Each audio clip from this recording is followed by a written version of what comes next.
In today's tech video, I'm going to show you guys how you can change the external mic gain on your Insta360 X3.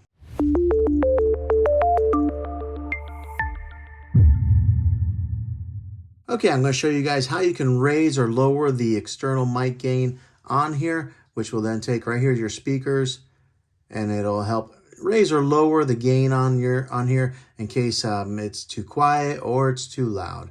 What you want to do is swipe down from the bottom just like so. It'll bring up this menu here. Down at the bottom right hand corner, you'll see a gear icon. Go ahead and tap on that.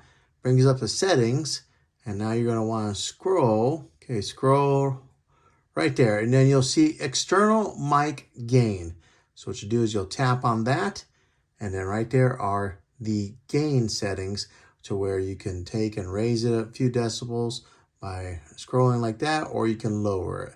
Right now it's just set on a default 0, but that's how you can change the different settings on the external mic gain for your Insta360 X3.